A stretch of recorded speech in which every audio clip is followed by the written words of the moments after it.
2, 3.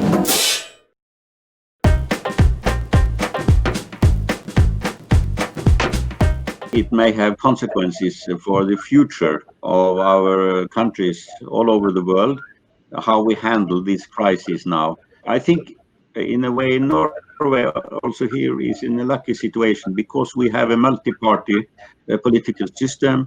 We are used to cooperate across political borders. We have very often, and that was also the case when I was prime minister twice, we have minority governments.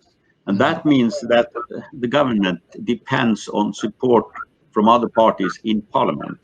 So we are very used to work closely together between government and parliament and between the political parties. And that was in a way an advantage in this situation. Some will say that this was a disadvantage because you needed a majority government that could handle the situation very powerful and efficiently. But in the longer perspective, I think it was good that the government depended on parties in parliament.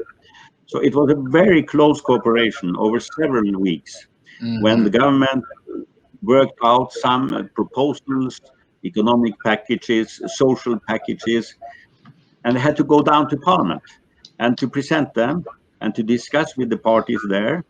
And they worked very efficiently day and night. And in all cases, they achieved a broad consensus across the political parties on solutions.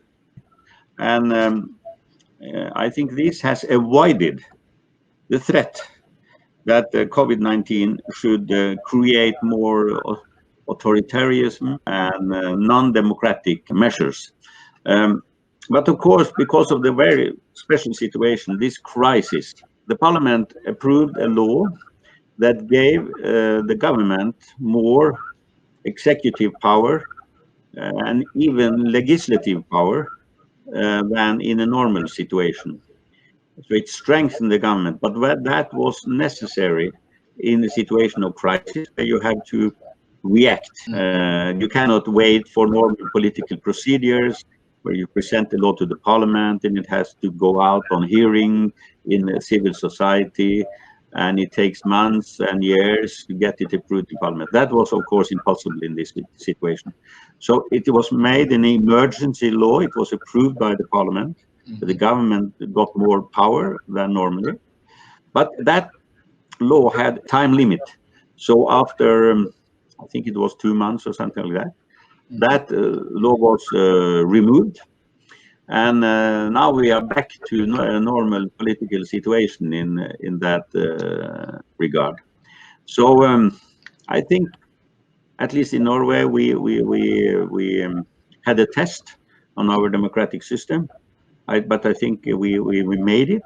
And now we are back to normal democratic political solution. But as you touched upon, it is a danger for the future now, I think, in some countries, that more authoritarian leaders has used or misused this situation where they have to have strong power to limit the democratic system and to reduce democracy.